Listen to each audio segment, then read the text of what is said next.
Hello दोस्तों, मेरा नाम है संदीप कुमार और आज है 17 मई। आज हम देखेंगे 17 मई से रिलेटेड जितने भी इम्पोर्टेंट्स इवेंट्स हैं और करंट अफेयर को। ठीक है, तो चलिए शुरू करते हैं।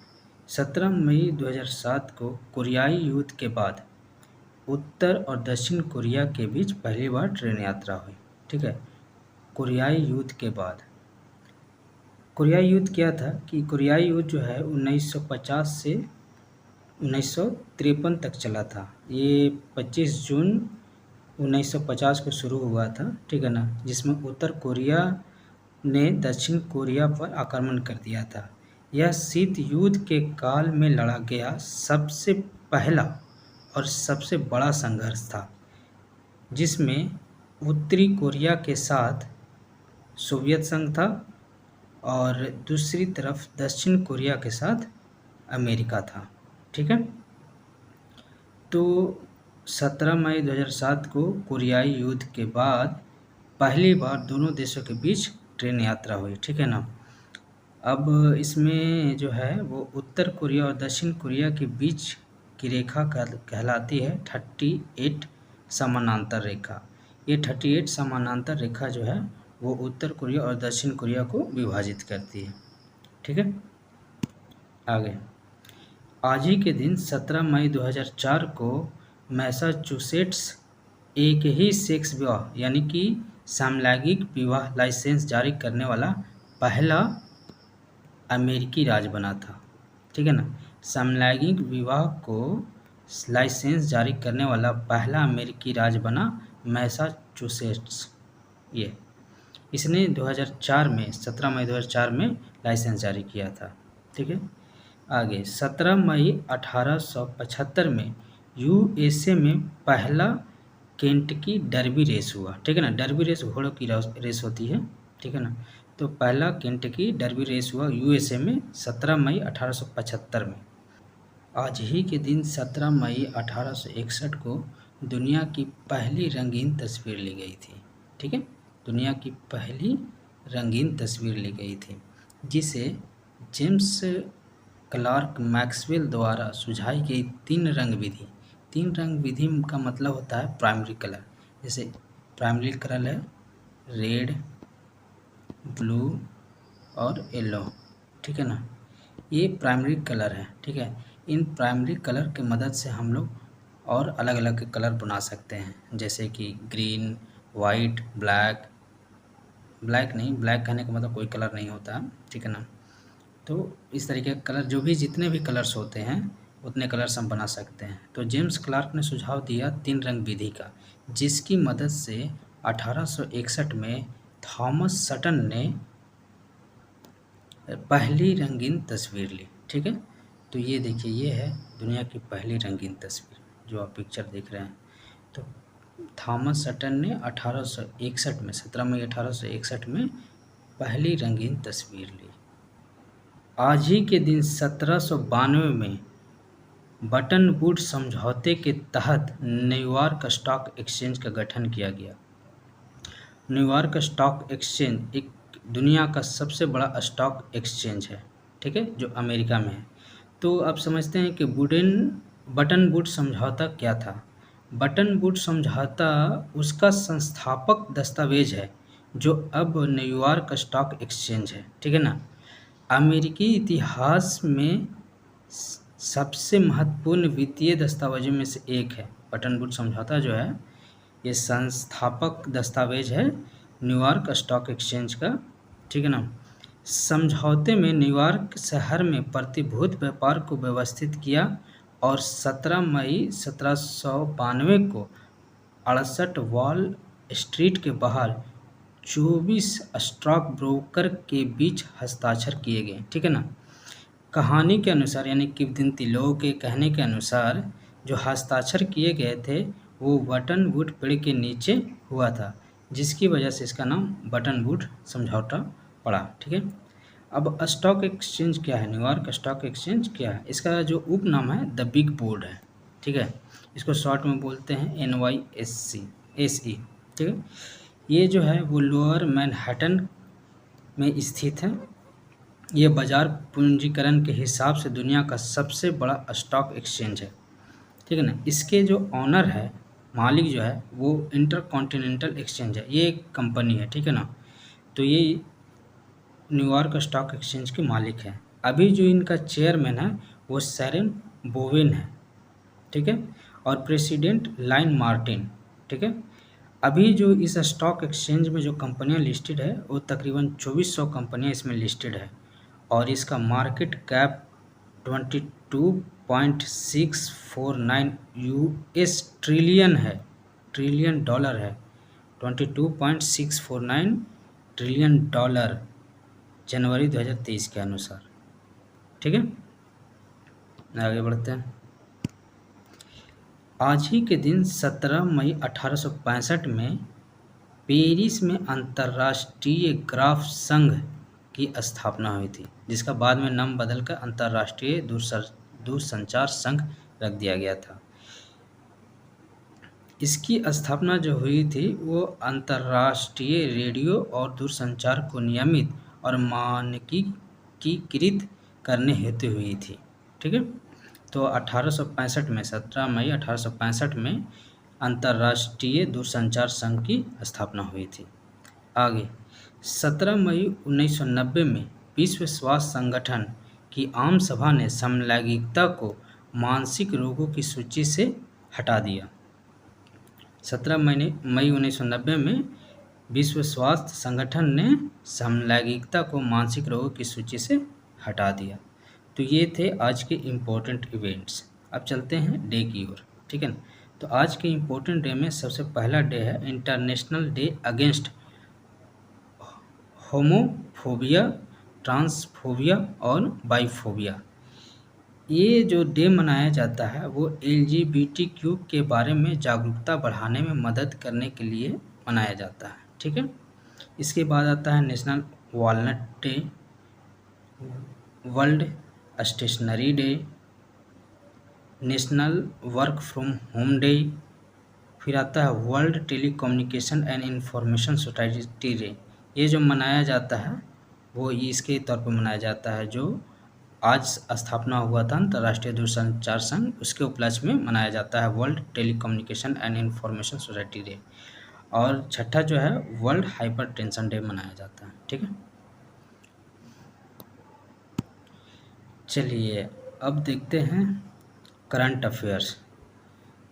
तो आज के खबरों में रहा भारतीय वायुसेना के नए उप प्रमुख के रूप में किसने शपथ ली, ठीक है। भारतीय वायुसेना के नए उप प्रमुख के रूप में किसने शपथ ली, तो वो है एयर मार्शल आशुतोष दीक्षित। जो ये है इनकी तस्वीर ये है, ठीक है ना, एयर मार्शल आशुतोष दीक्षित। ये आशुतोष दीक्षित जो हैं वो कुशल लड़ाकू पायलट हैं, ठीक है ना। इनको वायुसेना के आधुनिकीकरण के प्रभारी के साथ साथ भारतीय वायुसेना की नई खरीद को संभालने का कमान दिया गया है, ठीक है। तो अब जो है भारतीय वायुसेना के नए उप प्रमुख जो हैं वो एयर मार्शल आशुतोष दीक्षित हैं, ठीक। आगे भारत ने किस देश के साथ गतिशील समझौते पर हस्ताक्षर किए हैं, ठीक है ना, गतिशील समझौता। तो गतिशील समझौते पर जो हस्ताक्षर किए हैं वो इजराइल के साथ किए हैं, ठीक है ना। इसके अनुसार इजराइल जो है वो 42,000 भारतीयों को इजराइल में नर्सिंग और निर्माण के क्षेत्र में काम करने की अनुमति देगा। ये जो है वो इजराइल के विदेश मंत्री का भारतीय यात्रा के दौरान समझौते पर हस्ताक्षर किया गया था। तो गतिशील समझौता जो है वो भारत और इजराइल के बीच हुआ, इसमें 42,000 भारतीयों को इजराइल में काम दिया जाएगा नर्सिंग और निर्माण के क्षेत्र में, ठीक है। आगे किस कंपनी ने वाटसन एक्स AI और डेटा प्लेटफॉर्म लॉन्च किया है, वाटसन एक्स AI और डेटा प्लेटफॉर्म को लॉन्च किया है वह IBM इंटरनेशनल बिजनेस मशीन, ठीक है। तो जो वाटसन AI है इसका जो उपयोग होता है वो स्वचालित रूप से प्राकृतिक भाषा का उपयोग करके कोड उत्पन्न करने और रासायनिक निर्माण और जलवायु परिवर्तन मॉडलिंग जैसे कार्यों के लिए किया जाएगा, ठीक है ना। तो वाटसन एआई और डेटा प्लेटफॉर्म जो लॉन्च किया है वो आईबीएम ने लॉन्च किया।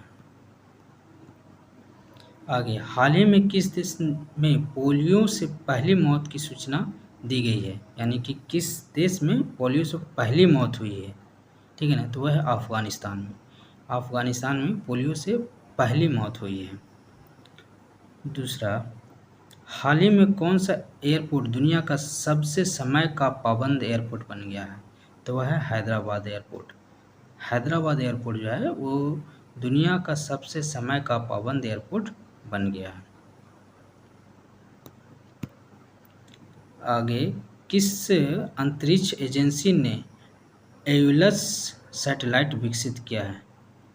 एउलस सैटेलाइट जो है वो यूरोपियन स्पेस एजेंसी ने विकसित किया है।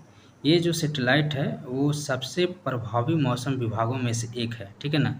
यह वर्तमान में पृथ्वी के वायुमंडल में लौटने के पथ पर है, क्योंकि ये जो है वो 1360 किलोग्राम का उपग्रह है जो अब दुर्घटनाग्रस्त होने वाला है, ठीक है ना। तो एलोस सैटेलाइट जो है वो यूरोपियन स्पेस एजेंसी द्वारा विकसित किया गया था। और आज की एक और धमाकेदार खबर है, वह है यूपीएससी के नए अध्यक्ष कौन हैं। वह है डॉक्टर मनोज सोनी। डॉक्टर मनोज सोनी हैं वो अब यूपीएससी के यानी कि संघ लोक सेवा आयोग के अध्यक्ष हैं। संघ लोक सेवा आयोग है क्या? यह भारत के संविधान द्वारा स्थापित एक संवैधानिक निकाय है, ठीक है ना, जो भारत सरकार के लोक सेवा के पदाधिकारियों की नियुक्ति के लिए परीक्षाओं का संचालन करता है, ठीक है। तो संघ लोक सेवा आयोग जो है वो भारत का संवैधानिक निकाय है जो भारत के लोक सेवा पदाधिकारियों की नियुक्ति के लिए परीक्षाओं का संचालन करता है, ठीक है। संविधान के भाग 14 में के अंतर्गत अनुच्छेद 315 और 323 में एक संघीय लोक सेवा आयोग और राज्य के लिए राज्य लोक सेवा आयोग के गठन का प्रावधान है। तो जो संघ लोक सेवा आयोग यानी यूपीएससी का जो गठन होता है वो संविधान के 14 भाग के अंतर्गत अनुच्छेद 315 और 323 के तहत किया जाता है, ठीक है। तो यूपीएससी के जो अध्यक्ष हैं वो डॉक्टर मनोज सोनी हैं। डॉक्टर मनोज सोनी को जो शपथ दिलाया गया था वो श्रीमती स्मिता नागराज द्वारा दिलाया गया है। ये आयोग के सबसे वरिष्ठतम सदस्य हैं, ठीक है ना। और मनोज सोनी जो हैं वो 28 जून 2017 को आयोग में शामिल हुए थे, ठीक है। और 5 अप्रैल 2022 से भारत के संविधान के अनुच्छेद 316 ए के तहत यूपीएससी के अध्यक्ष के कर्तव्यों का पालन कर रहे हैं, ठीक है। तो यूपीएससी के नए अध्यक्ष हैं डॉक्टर मनोज सोनी। अभी यूपीएससी का जो स्थापना हुआ था वो 1 अक्टूबर 1926 में हुआ था, ठीक है। किस राज्य ने टेस्ट रोबोटिक्स फ्रेमवर्क लॉन्च किया है? टेस्ट रोबोटिक्स फ्रेमवर्क वह तेलंगाना, ठीक है ना। तेलंगाना ने स्टेट रोबोटिक्स फ्रेमवर्क को लॉन्च किया है। ये इसका उद्देश्य जो है वो अस्थायी रोबोटिक्स पारिस्थितिकी तंत्र बनाना है और राज्य को रोबोटिक्स के क्षेत्र में एक नेता के रूप में उभरना है। यानी जो तेलंगाना जो है वो रोबोटिक्स के क्षेत्र में प्रमुख बनना चाहता है, इसलिए उसने स्टेट रोबोटिक्स फ्रेमवर्क लॉन्च किया है। यह भारत में इस तरह का पहला ढांचा है, ठीक है ना। ये पहला पारिस्थितिकी तंत्र है भारत में जहां तेलंगाना ने स्टेट रोबोटिक्स फ्रेमवर्क को लॉन्च किया। आगे, भारत का पहला पॉड टैक्सी प्रोजेक्ट प्राप्त करने वाला पहला राज्य कौन सा है? वह है उत्तर प्रदेश, ठीक है ना। उत्तर प्रदेश जो है वो पॉड टैक्सी प्रोजेक्ट प्राप्त करने वाला पहला राज्य है। पॉड टैक्सी जो होता है वो एक तेज और पर्यावरण के अनुकूल स्वचालित कार होती है, ठीक है ना। और इस प्रोजेक्ट को मंजूरी देने वाला प्राधिकरण जो है वो यमुना प्राधिकरण है, ठीक है। हाल ही में किस राज्य सरकार ने ब्रिटिश काल में पड़ी 2 लाख एकड़ डॉटेड लैंड को किसानों को सौंप दी है, तो है आंध्र प्रदेश। आंध्र प्रदेश ने ब्रिटिश काल में पड़ी 2 लाख एकड़ डॉटेड लैंड को किसानों में बांट दी है, ठीक है ना। अगला, ड्यूरोफ्लेक्स ने किससे अपना नया ब्रांड एम्बेसडर घोषित किया है? ड्यूरोफ्लेक्स ये गद्दा और सोफ़ा बनाने वाली कंपनी है, ठीक है ना। इसने विराट कोहली को अपना ब्रांड एम्बेसडर नियुक्त किया है। आगे, किस केंद्रीय मंत्री ने संचार साथी पोर्टल लॉन्च किया है? संचार साथी पोर्टल वह है अश्विनी वैष्णव ने, ठीक है ना। अश्विनी वैष्णव ने संचार साथी पोर्टल लॉन्च किया। ये पोर्टल जो है वो नागरिकों को उनके नाम पर जारी किए गए मोबाइल कनेक्शनों के बारे में जानने, अवांछित कनेक्शनों को डिस्कनेक्ट करने और खोए हुए मोबाइल फ़ोनों का पता लगाने का अधिकार देता है, ठीक है ना। तो इसके लिए, इन सारी चीज़ों के लिए संचार साथी पोर्टल लॉन्च किया गया। आगे, किस केंद्रीय मंत्री ने 8वीं अखिल भारतीय पेंशन अदालत का उद्घाटन किया है? 8वीं अखिल भारतीय पेंशन अदालत का उद्घाटन वो है जितेंद्र सिंह, ठीक है ना। इसके अनुसार पेंशन अदालत जो है वो विभिन्न स्थानों पर वीडियो कॉन्फ्रेंसिंग के माध्यम से जुड़ी है, ठीक है ना, जहां देश भर के विभिन्न मंत्रालयों या विभागों द्वारा जटिल समस्याओं का चयन और समाधान किया जाता है। अब तक हुई 7 अखिल भारतीय पेंशन अदालत में 24,218 प्रकरणों का चयन कर 17,235 प्रकरणों का निराकरण किया गया, ठीक है।